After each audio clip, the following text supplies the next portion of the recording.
Hello' বন্ধুসকল, কি খবৰ? সকলোৱে ভালনে? বৰ্তমান মোৰ ভাল আৰু আশা কৰোঁ যা বেয়া দিন চলি আছে সকলোৱে যাতে ভাল দিন আহক। আৰু বৰ্তমান মানে আজি আপোনালোকক বহুত বেলেগ এটা ভিডিঅ' দিবলৈ গৈছোঁ। আপোনালোকে ভিডিঅ'টো স্কিপ নকৰিব, চাব আৰু বহুতো জানিবলগীয়া কথা।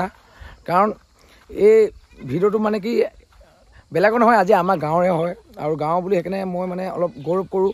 যিটো মানে আমাৰ এটা পুৰণি মন্দিৰ আছে, যিটো মন্দিৰ মানে বহুত যুগৰে মানে আদিম যুগৰে মন্দিৰ, সেইটো হ'ল গৰখীয়া দৌল মন্দিৰ।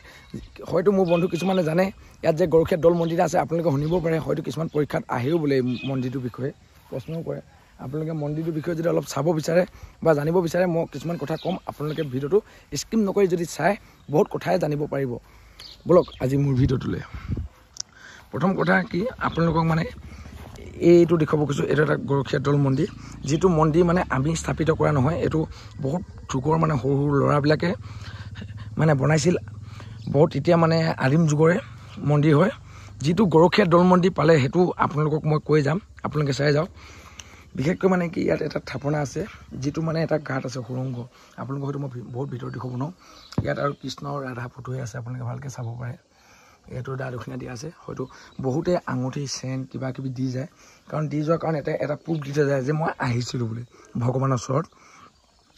এইটো এটা চাওক আপোনালোকে, এই গৰখীয়া দৌল মন্দিৰটো এইটো কাৰণে পালে, তাৰ সেই কথাটো কৈ আছোঁ আপোনালোকক। তাৰ আগত মানে মই এইফালে দেখুৱাম আপোনালোকক। এইটো মন্দিৰ এতিয়া চৰকাৰৰ ফালৰ পৰা চেণ্ট্ৰেল মানে অসম চৰকাৰৰ ফালৰ পৰা দিয়া হৈছে। আৰু প্ৰথম সময়তে কৃষ্ণ কৈ ল'লোঁ। আপোনালোকে চাওক, ইয়াত মানে যোনে যেনেকৈ মানে বিচাৰে মনোকামনাৰে সকলোবোৰ ফল পোৱা যায়, সফল হয় বুলি বহুতো ব্যক্তি আহে, বহুত দূৰ দূৰণিৰ পৰা আহে। আমাৰ গাঁওখন ডেভেলপমেণ্ট নহয়, তথাপিও মানে এই ভগৱানৰ কাৰণে বহুত কষ্ট কৰি আহে। এইফালে চাওক, মই অলপ জুম কৰি দিছোঁ, গেট লক আছে। এই শিলটোত আছে ভগৱানৰ ভৰি দুখন। আৰু এই ভৰি দুখনটো আমি ইয়াতে কোনোবাই বনাই লোৱা বা স্থাপিত কৰা নহয়। এই ভৰি দুখন মানে কি ইয়াতে আছিলে, মানে এই থাপনাতে আছিলে।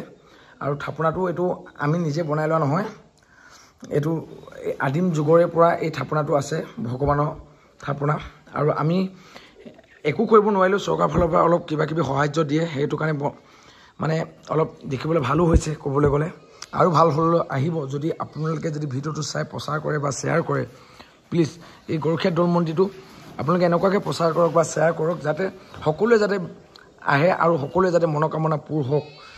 আৰু আপোনালোকক মানে কি মোৰ গাঁৱত দেখুৱাবলৈ মানে কি এনেকুৱা টাইমো পোৱা নাছিলোঁ, আৰু মই বাহিৰত থাকোঁ, আপোনালোকে সকলোৱে জানে। আজি মই এতিয়া ঘৰলৈ আহি আপোনালোকক প্ৰথম এই মন্দিৰটোৰ বিষয়ে মই আপোনালোকক কিছুমান কথা ক'বলৈ এতিয়া বিচাৰিছোঁ। গৰখীয়া দৌল মন্দিৰটো হ'ল আপোনাৰ, গৰখীয়া দৌল মন্দিৰ কিয় পালে? যেতিয়া গৰুৰখীয়াই গৰু ৰাখিছিলে, গৰু ৰাখি যেতিয়া মানে বহুত মানে কিবা গৰখীয়া ল'ৰাবিলাকে ফৰিং মানে বলি দিয়ে, যিবোৰ ফৰিং মানে বলি দিওঁতে মানে এটা সময়ত মানে কি ফৰিং যেতিয়া বলি দিয়ে মানে গৰখীয়া ল'ৰাবিলাকে, সেই ফৰিংবিলাক মানে সদায় বলি দিয়ে সেনেকৈ মন্দিৰটোত। আৰু এদিন মানে গৰখীয়া ল'ৰাজনে মানে ফৰিং বিচাৰি নাপালে। তাৰপাছত বিৰিণা পাতেৰে ফৰিংবিলাক বলি দিয়া হৈছিলে। আৰু এদিন ল'ৰাটোকো মানে সেই ফৰিং বিচাৰি নোপোৱাত মানে বিৰিণা পাতে ডিঙিটোত মানে ৰেম মাৰি দিওঁতে ডিঙিটো ছিঙি মৃত্যু মুখত পৰিছিল। আৰু ময়ো সেনেকৈ শুনি আহিছোঁ। সেইটো কাৰণে বোলে গৰখীয়া দৌল মন্দিৰটো গৰখীয়া দৌল হিচাপে জনা যায় বুলি মানে আমাৰ আজু ককাহঁতে কৈ আহিছে। আৰু গৰখীয়া দৌল মন্দিৰটোত হয়তো আপোনালোকে চাব পাৰে, এই চাইনবোৰ্ডখন এইটো চৰকাৰৰ হয়, যিটো মানে চাইনবোৰ্ডত আপোনালোকৰ চেণ্ট্ৰেলৰ অসম চৰকাৰৰ ফালৰ পৰা কিছুমান লিখা আছে। আপোনালোকক মই দেখুৱাবলৈ গৈ আছোঁ ব'লক। মই ভিডিঅ'টো প্ৰকৃত মানে ইয়াৰ পৰাই দেখুৱালোঁ, আধাখৰীয়াকৈ দেখুৱালোঁ, মানে মন্দিৰটোৰ ভিতৰত সোমাই আপোনালোকক ক'লোঁ। কিন্তু মই প্ৰথম এতিয়া দেখুৱাম চাইনবোৰ্ডখন।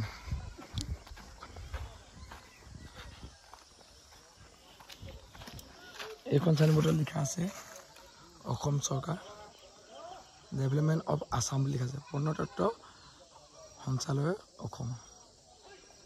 আপোনালোকে চাওক ভালকৈ। আৰু ইয়াতো বেলেগ লিখা আছে। মন্দিৰটো কিমান ওখ, কিমান চাপৰ, কিমান মিটাৰ, আপোনালোকে ভালকৈ পঢ়ি চাই লওক।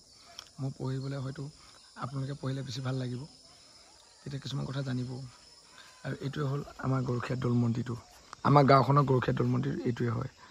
সকলোৱে আহিব দেই, এবাৰ চাই যাবই।